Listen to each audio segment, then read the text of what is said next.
De muy joven empecé a leer muchísimos libros y de tanto leer, un día creo que me dije, no sé, a los 12, 13 años, que quería estar al otro lado del espejo y también yo ser la que escribe estas ficciones misteriosas. Cuando tomé esa decisión de dejar mi carrera de sociología, fue pensando que me quería dedicar 100% a la literatura. Es algo que te da una riqueza y te va generando algo que en ese ejercicio vas creando una poética. Es de algún modo que se empieza a reconocer una pluma tuya, una mirada, y eso es lo que a mí más me satisface y me motiva, y que tiene que ver con, no solo con un estilo, con un modo de mirar las cosas.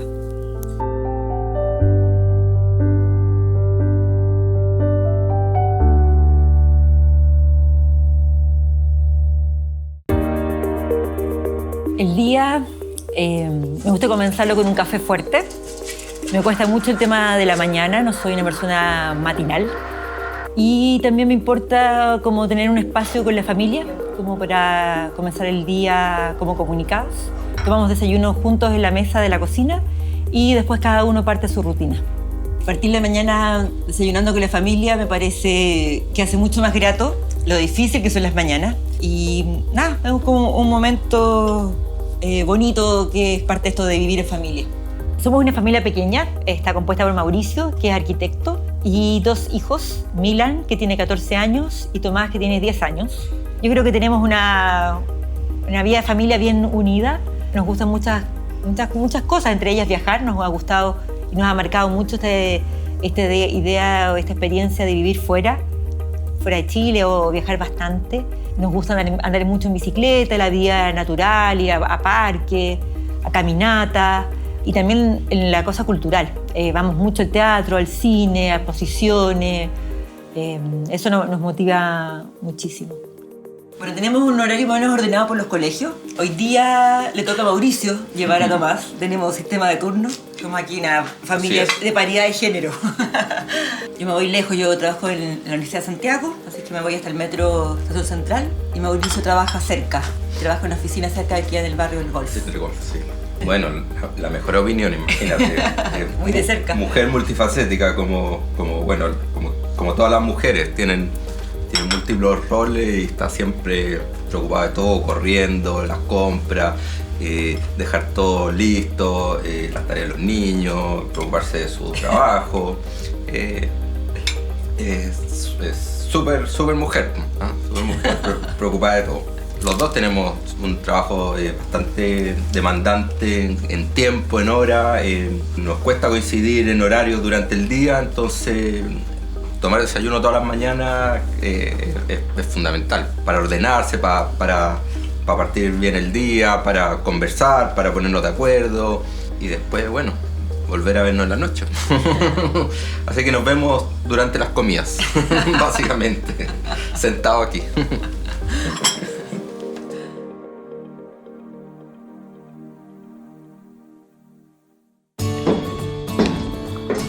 Este es el tercer piso de mi casa, es un estudio, es un espacio nuevo, no estaba en el diseño original, era un entretecho y aquí pude instalar mis materiales de trabajo, tengo mi escritorio, mi biblioteca y nada, un lugar más silencioso, que tiene linda luz, tiene un poco de vista a Santiago, entonces muy agradable de trabajar, sobre todo en las mañanas y en las noches, donde más lo ocupo.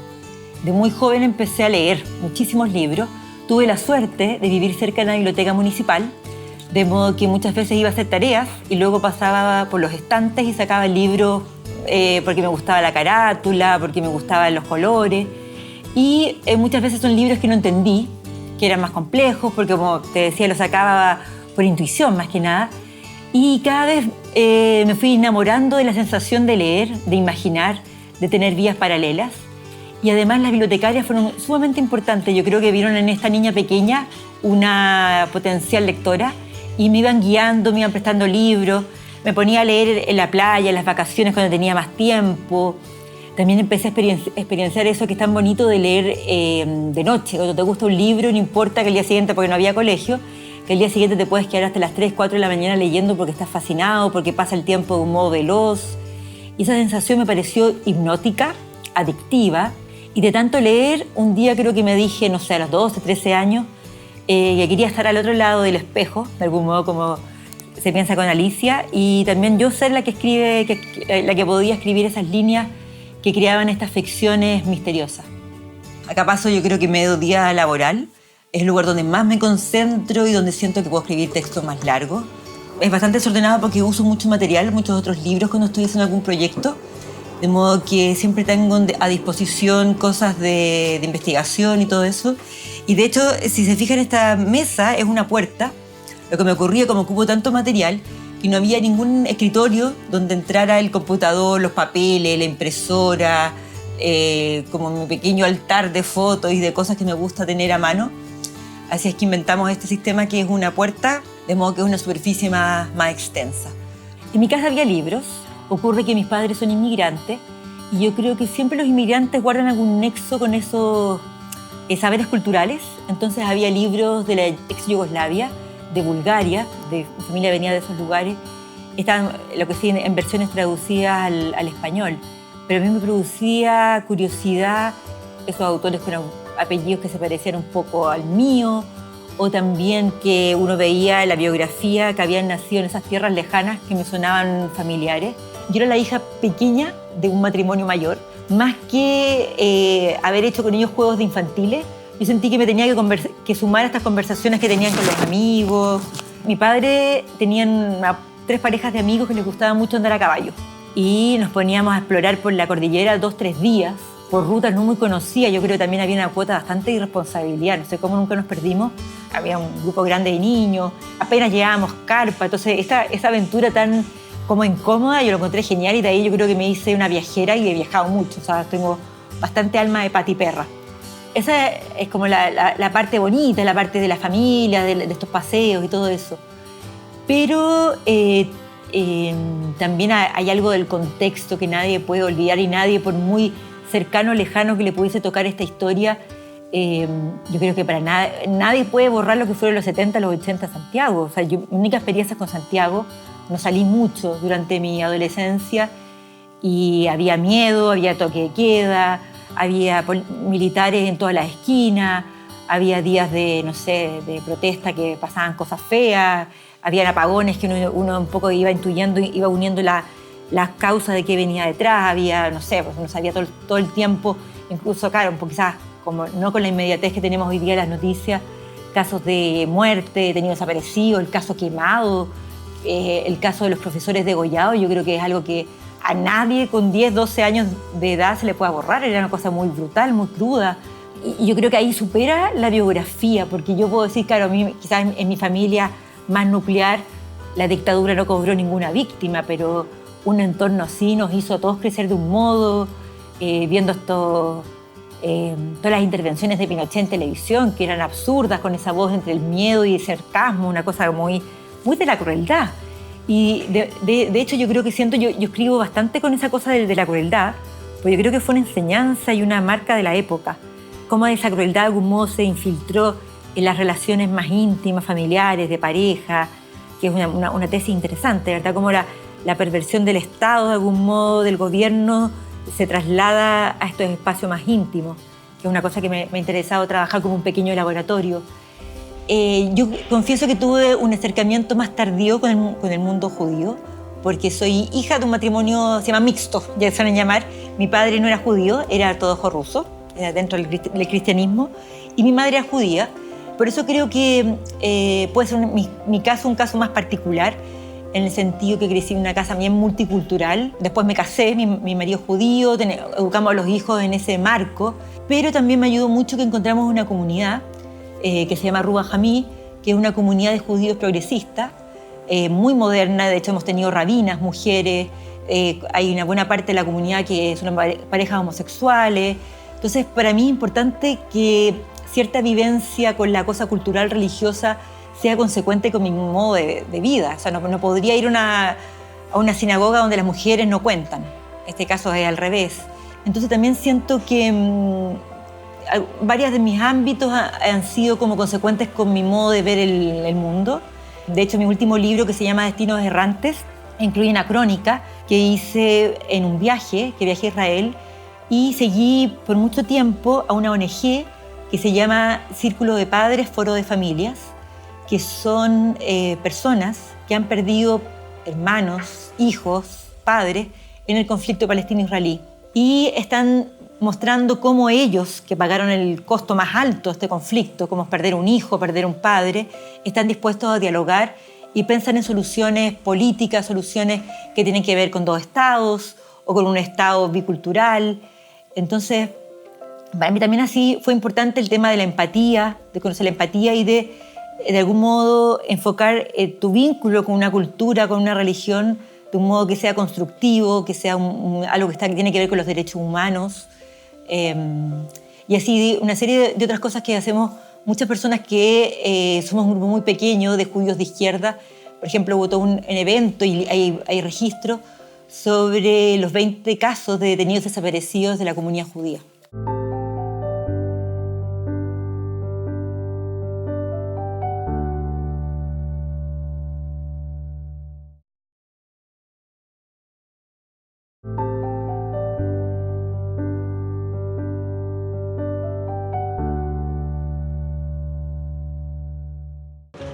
Estoy escribiendo un nuevo libro de cuentos. Yo generalmente tengo aquí en mi escritorio todas las carpetas importantes. Y primero tomo apuntes en papel, en libretas, esas de las que tengo acá. Y luego voy pasando todas esas ideas, esas imágenes al computador. Y voy armando estos archivos que no sé muy bien cómo se llaman. Por ahora se llama Cuentos 2015-2017. Y ahí estoy agregando material. Hay como 9 historias que están dando vueltas. Y espero que vayan tomando forma y todo eso. Y la verdad es que soy de esas autoras que no sabe hacia dónde va la historia. Y prefiero no saberlo. Me motiva mucho el abismo de encontrarme cada día con imágenes, frases y de pronto ir avanzando. De pronto hay como territorios que me interesa investigar y toma bastante tiempo hasta que todos esos fragmentos de algún modo cuajan y uno dice, va por acá esta historia. A veces ni siquiera sé si estoy escribiendo una novela o un libro de cuentos, porque de hecho he escrito en los distintos géneros. Tal vez los ensayos son los que tienen un poco más de visión del comienzo al final, pero me gusta trabajar mucho con incertidumbre.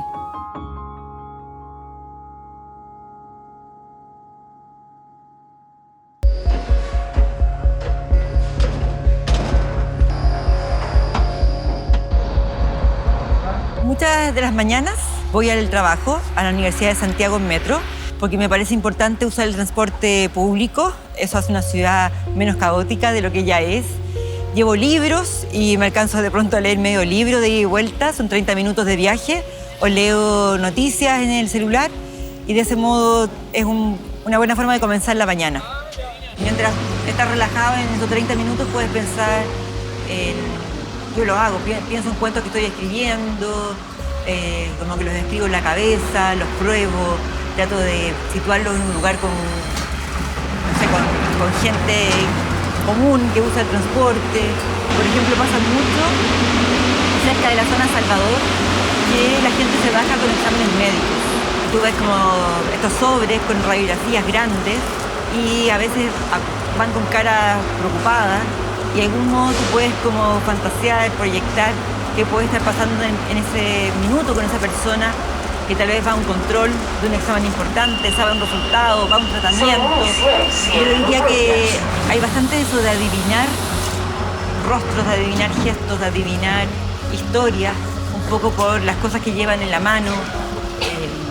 Y por lejos yo creo que lo que sucede alrededor del Metro Salvador es algo bien impactante, porque está también al lado de la Fundación Arturo López Pérez. Y tú ves eso, los escáneres, las tomografías, y muchas veces personas que van acompañadas o personas que van con turbantes. Tiene que ver con un punto de la ciudad que es complicado, el Hospital Salvador, el Hospital de Neurocirugía y esta fundación. Me tocó una experiencia difícil, que fue más en la adultez, que cuando mis 2 hijos nacieron, mi padre se enfermó gravemente, tuvo Parkinson, problemas al corazón y después tuvo un cáncer. Implicó cierto sufrimiento que me sentía demandada por 3 seres humanos que me necesitaban como prioridad número 1. Entonces ese periodo de vida fue sufrimiento, pero también fue de enseñanza. No se lo deseo a nadie, fue una cosa bien difícil de manejar. Pero después sentí que para todos nos quedamos súper tranquilos, como con nuestro corazón tranquilo, de que dentro de nuestras posibilidades hicimos lo humanamente posible, como que fue un final bonito, humano, digno. Para mí siempre tengo grabada esa imagen que mi papá era muy culto, era como así una enciclopedia, así súper erudito, de tener a alguien siempre leyendo, pero leyendo con gusto. Y eso es algo que es una linda enseñanza. Y también de no estar hablando como tonteras, frivolidades, de alguien que siempre está interesado en la historia, interesado por la actualidad, que le tiene cariño a los libros, a la cultura, como un aprecio por gozar la vida y darle valor a las cosas culturales que para mí ha sido como inspirador.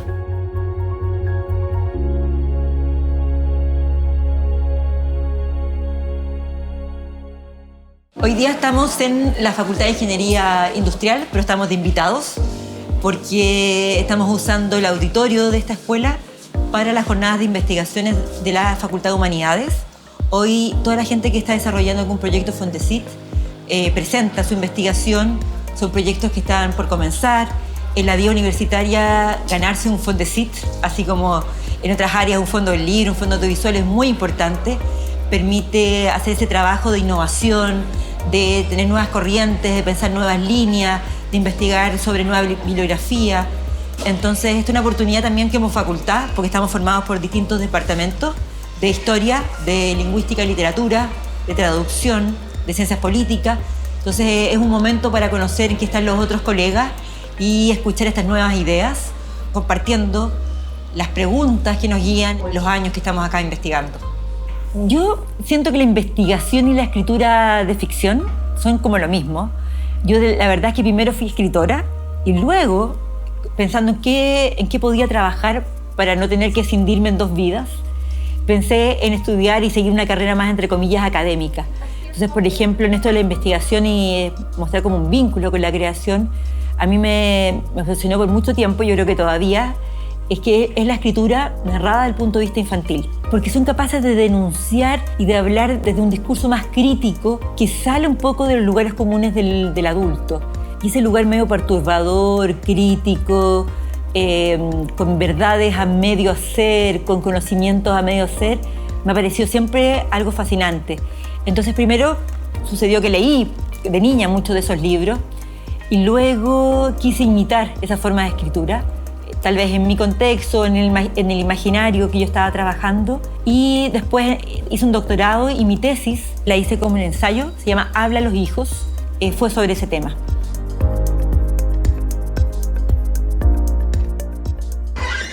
Esta es mi oficina. Esta es una oficina del Departamento de Lingüística y Literatura. Es una oficina que comparto con Mónica Barrientos. Acá hacemos cosas interesantes como preparar nuestras clases, revisar los trabajos también de los alumnos, planificar nuestras actividades y también junto con Mónica tenemos algunos proyectos de investigación que piensan la relación entre subjetividad y espacio. Nosotras más que nada nos centramos en autoras mujeres. Hay una intención, por supuesto, política en eso. Generalmente para las mujeres es más difícil entrar al canon, de modo que intentamos seguir y analizar y pensar una serie de novelas y obras de teatro escritas por mujeres contemporáneas. Creo que lo que estamos haciendo un poco es pensar una genealogía de autoras mujeres que han tenido un lugar bien protagónico en las letras, que han sido mujeres que han trabajado de un modo bien vanguardista y que de algún modo tienen un modo poético más irreverente en las letras. Mi primera experiencia docente fue enseñando español a norteamericanos en Estados Unidos. Porque parte de la beca, cuando postulé a la beca del doctorado, te daba la beca, pero a cambio tenías que dar clases de español. Entonces fue para mí muy difícil, me ponía muy nerviosa, me costaba mucho hablar en público. Y no había, si bien yo venía de sociología, había pasado por la carrera, por la universidad y todo eso, me era muy difícil tomar conciencia de las reglas gramáticas y enseñarle a alguien que no conocía el español por qué tenía que usar el subjuntivo, por qué de pronto el lenguaje tiene cosas tan arbitrarias sin explicarlas. Y luego no solo introducirlos a la lengua, sino introducirlos a leer Cortázar, a conocer la historia de Chile. Vimos documentales, fue una experiencia humana bien interesante, pero fue difícil. También me parece sumamente importante estar trabajando en la Universidad de Santiago, porque es una universidad pública y una universidad laica, que al mismo tiempo recibe a muchos alumnos que son primera generación de profesionales en su familia, y me parece importantísimo darle herramientas, empoderar a estos alumnos que también son el día de mañana profesores. Siento que de algún modo estoy creando cierto impacto en los alumnos, formando a estos futuros profesores con, ojalá, las mejores herramientas, con el mejor conocimiento de la literatura chilena, latinoamericana, que tengan herramientas críticas, que conozcan teoría, que conozcan también autores de otras latitudes, cosas que no son fáciles en Chile, y creo que eso también hace que nuestros alumnos sean buenos profesores a futuro, que también le den herramientas. Esto es una pequeña posta en la que uno es un mínimo eslabón para que nuestra juventud y la cultura en Chile sea cada vez más democrática y desde lugares más críticos.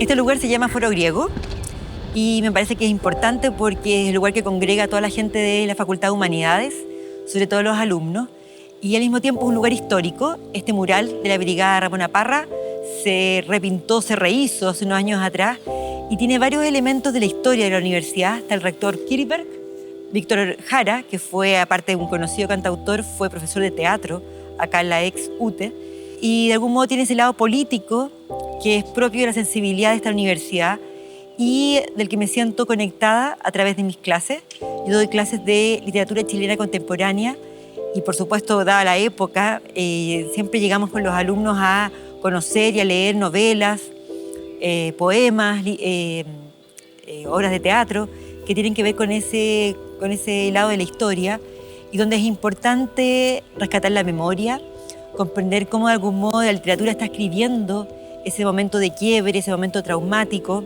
Creo que la literatura insiste un poco en eso, y es un poco el rol que tiene, que es narrar esas historias que no están en la historia oficial, que no se registran muchas veces en los números o en los hitos históricos, pero tiene que ver con una mirada más subjetiva, más interna de lo que sucede esos años, cómo se moldea la afectividad, las emociones, y cómo sujetos particulares de algún modo protagonizaron esa historia o fueron testigos de esa historia. Entonces siento que de algún modo el Foro Griego, incluso su propia arquitectura, de algún modo lo sugiere con este agujero, este lugar que también es una pequeña polis en la universidad, donde nos reunimos a pensar y a reconstruir esos vacíos, esos abismos que de algún modo la historia y la literatura están escribiendo, registrando como una versión en entre líneas de la historia. Este lugar es el Centro Cultural Gabriela Mistral, conocido como GAM. Acá vengo semanalmente casi a ver obras de teatro. Tiene una cartelera bastante generosa, muchas veces hay 4 o 5 obras de teatro al mismo tiempo, y tienen bastante preferencia por las compañías jóvenes, y de algún modo acá hay bastantes experimentos y proyectos bien interesantes de directores consagrados y también de mucha gente joven que está partiendo con obras de teatro propias, con estéticas más arriesgadas. Yo trabajé como 3 años con Isidora Aguirre, con la autora La Pérgola de las Flores. La conocí por algo fortuito y cuando la conocí dije, bueno, esta mujer hay que entrevistarla, es increíble todo su testimonio de vida. Y empecé a trabajar esos otros formatos, esos formatos que he ido mezclando en la escritura, que tienen que ver con la entrevista, con el testimonio, con un poco la corriente de conciencia cuando uno se pone a hablar de su vida y empieza a organizar algo. Entonces ese libro que se llamó Conversaciones con Isidora Aguirre, para mí, aunque no pareciera, me sirvió mucho para escribir después. Porque fue eso, cómo habla la gente cuando habla de su vida. Por ejemplo, La Pérgola de las Flores, que la gente la conoce y se ríe tanto, es una obra que para Isidora Aguirre tenía un fuerte cometido político. Ella había ido a Cuba, estábamos pensando en lo que era Latinoamérica en los años 60, entonces fue interesante ir entendiendo incluso cómo había cosas del Che Guevara, de los textos del Che Guevara. Ella había ido a Casa de las Américas y como de algún modo quería hacer la trampa de hacer una comedia divertida pero donde los malos, uno se ríe, digamos, hasta los malos se ríen de sí mismos, digamos, con el tema de la modernización, con dividir la zona de la Pérgola Las Flores, o como son las canciones también de este teatro épico, para que el público más general entienda el mensaje político y ande tarareando canciones. Bueno, y entonces fui tomando conciencia de esos mecanismos y creo que de algún modo esas elipsis que son bien propias del teatro las fui sumando a mis otros proyectos.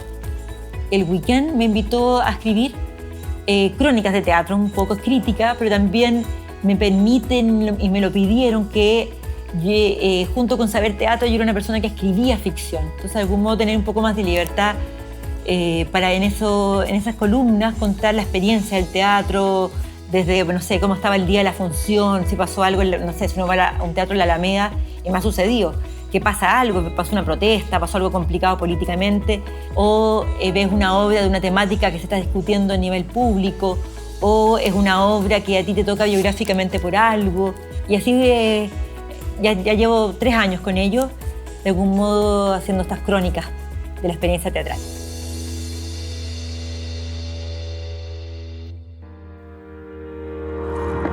Estamos en el Parque Araucano, tenemos el rito familiar de venir a andar en bicicleta todas las tardes, en la medida que el clima lo permita. Me encanta andar en bicicleta, también cuando viajo, más que usar metro o buses, arriendo bicicletas y recorro las ciudades. Me gusta el diseño de las bicicletas, estoy enamorada de ellas desde muy pequeña, los uso. Me encanta para compartir con los niños, hacemos paseos familiares, recorrer, así que soy una fan de la bicicleta. Lo difícil de algún modo llevar 3 actividades junto con tener familia, con tener hijos, es el factor tiempo. Y no solo la escasez de tiempo, sino también la poca posibilidad de tener muchas horas de concentración seguida. Yo creo que es un desafío en el mundo actual cómo uno administra sus interrupciones. Y eso yo creo que es para todas las personas que hacen de algún modo un trabajo creativo. El tema familiar, de los hijos, por supuesto que toma tiempo, porque los niños son concretos, no es algo abstracto. Los niños requieren ser trasladados, cuidados, hay una serie de rutinas con la alimentación, con los baños, acompañarlos, y más uno tiene hijos para disfrutar el tiempo con ellos. Y lo que uno aprende con los hijos es tan valioso, en términos de pronto tienes a alguien que nació de ti, pero es tan distinto. Yo aprendo mucho de mis hijos, de su forma de ser, de su temperamento, de las respuestas que me dan frente, no sé, desde cosas prácticas hasta dilemas, la compañía, estar todo el tiempo en contacto con cariño. No sé si a veces pienso cómo sería mi vida sola. Tal vez me sobrarían horas al día, pero toda la experiencia que tengo con mi pareja, que es mi compañero hace muchos años, que hemos viajado juntos por todas partes del mundo. Luego, cosas cotidianas como, qué sé yo, aprender a cocinar algo que a tus hijos les gusta o les da alergia a algo. Todas sus interrelaciones con su compañero. La vida con hijos te ofrece tantos aprendizajes. Poder ser escritora y tener familia, vida personal, me parece que es el mejor de los equilibrios, el mejor de los mundos. ¿De qué criticaría de mi persona? Muchas cosas. Soy dispersa, desordenada. Eso me hace hacer las cosas por 2, 3 veces, porque todo se me pierde y todo tengo que partir de cero, me desespera un poco. De pronto, como hago tantas cosas, soy de pronto descuidada con las relaciones humanas, sentido que no llamo a mis amigos todo lo que debería. Siento que se le dedico poco tiempo a mi mamá, a mis hermanos. Estoy siempre en deuda. Sueño con un país más justo. Creo que estamos muy en deuda con un país que sea más igualitario. Un país donde no haya esta segregación ni esta diferencia. Un país donde todos quepan, que sea un país tolerante. Me parece también un país que tiene que hacer un equilibrio entre reconocer y reparar su pasado y proyectar un futuro mejor para las nuevas generaciones. Siendo práctica y por la época que me tocó a mí, yo quizás, claro, no tengo la utopía socialista, pero sí tengo la utopía de un estado de bienestar. Yo creo lo que me hace tener como satisfacción y que las cosas de algún modo fluyan, cierta perseverancia. Cuando tomé esa decisión de dejar mi carrera de sociología, fue pensando que me quería dedicar 100% a la literatura, y ese 100% tenía que ver con docencia, investigación, escribir columnas, escribir sobre viaje, me dio la idea que si escribir bien es una herramienta, expresarte. Es de algún modo que se empieza a reconocer una pluma tuya, una mirada, y eso es lo que a mí más me satisface y me motiva, que como que yo tenga un estilo o una marca que sea reconocible, que tiene que ver no solo con un estilo, con un modo de mirar las cosas. El día me gusta terminarlo con una copa de vino después de haber paseado a los perros. Me encantan los perros, son importantes en nuestra vida familiar. Está la Almendra, que es una labradora de 15 años, y Gaspar, que es un beagle de 3 años. Y me encanta salir a caminar de noche, sobre todo las noches de verano, sentir la luna, ese clima que hay en el verano, y ojalá a la vuelta tomar una copa de vino, ver una buena película o leer un buen libro.